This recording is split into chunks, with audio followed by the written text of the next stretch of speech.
So a big question that's been going around lately is, are we in a recession? Before I can answer that question, we need to understand what the heck is a recession. And if you stick around till the end of this video, you'll find out how to better prepare yourself for a recession. Okay, so what is a recession? A recession is a period of economic decline, typically defined as a country's GDP going down for 2 or more consecutive quarters. This also comes with a decrease in employment, income, and production. So now that we are familiar with what a recession is, we can finally answer the question, are we currently in a recession?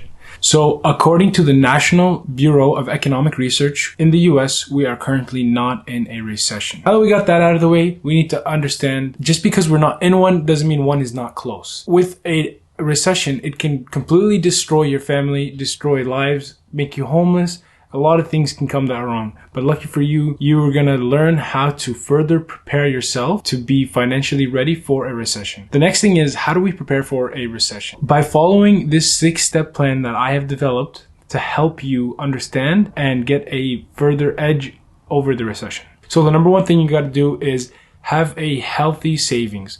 So what I mean by this is an emergency fund. An emergency fund is a place where you store income for emergencies. In this case, you can lose your job really fast during a recession, right? And that's really scary because you have to feed your family, you have to feed yourself, pay your rent, your mortgage, you got a bunch of bills you got to pay.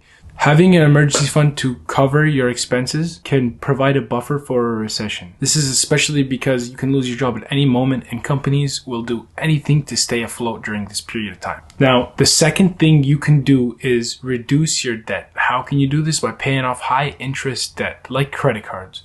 Credit cards during this time, having a high balance on them will completely destroy your pockets because banks will most likely raise those interest rates and you're going to suffer because you won't be able to make those payments. If you have a higher interest debt, your main priority before you start doing anything else in this list is paying that interest down. The third thing you can do is diversifying your investments.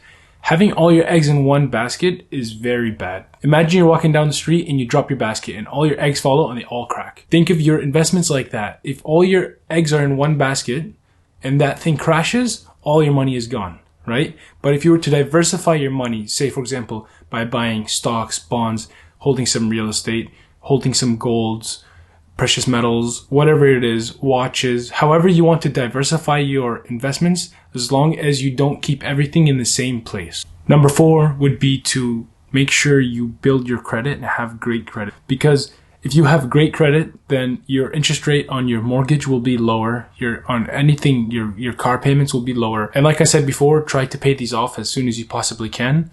But the thing is, with better credit, you access a lot of better interest rates. Especially during this time when interest rates are hiking and going through the roof, you want to keep yourself as safe as possible. The 5th thing would be is consider cutting your expenses.